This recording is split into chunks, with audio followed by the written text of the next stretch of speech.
Herkese salam. Mənə ad günümdə notebooklar vermişdilər. Mən onları heç açmamışdım da, yəni heç içini belə açıb baxmamışdım. İndi onları açacağıq. 2 dənə notebookum var. Yəni o bir notebooklar şey idi də, yəni açıq idi özü. Bunlar da klokludur. Heç açmamışam. Gəlin geçək. Bunu en yakın dostum vermişti ad günümdə. Ya daha doğrusu almışdı da. Güya mənim en yakın dostum idi. Məni satan dostum deyirəm. Gəlin başlayaq açmağa. Bunun burası açıq idi. Mən də burasını skoçlamışam. Klokunu bəlkə tulladım.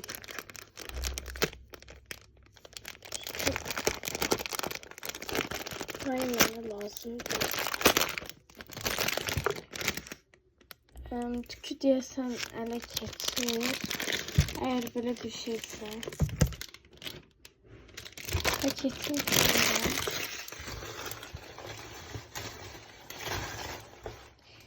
Baxaq.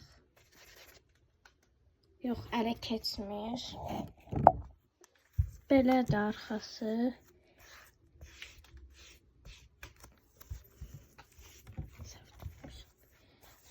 Ay çok güzeldi bu.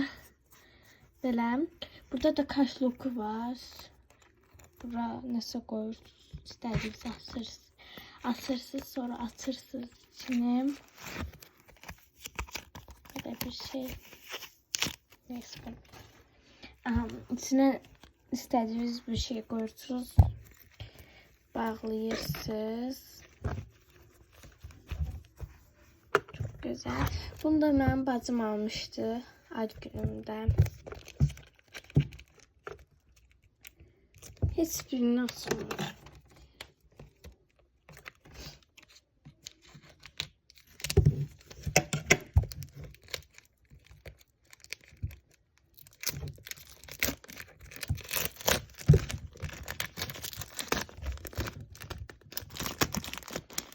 Görək bu səfərki ad günümdə mənim olacaqlar. Bu arada mənim ad günüm noyabrın 21-idir. Bu yapışı baxı bunu mən nətər çıxardacağım. Neyse.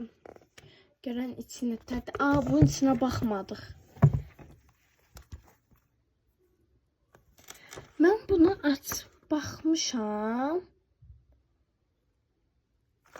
Bir dakika.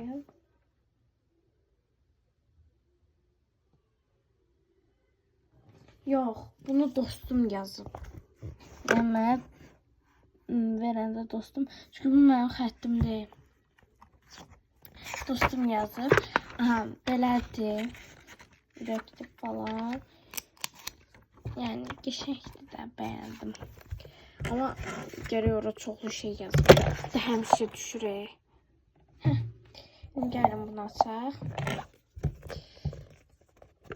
Ay burasında bantik de var. Bu anladım. Elsa'da olsaydı. Dıt dıt dıt dıt.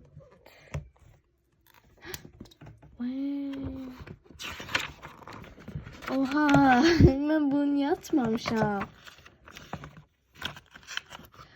Ben bunu açıp bakmalıydım. Çok güzeldi. Ben böyle şeyler hoşlayıram. Bakın rengi bərəngidir.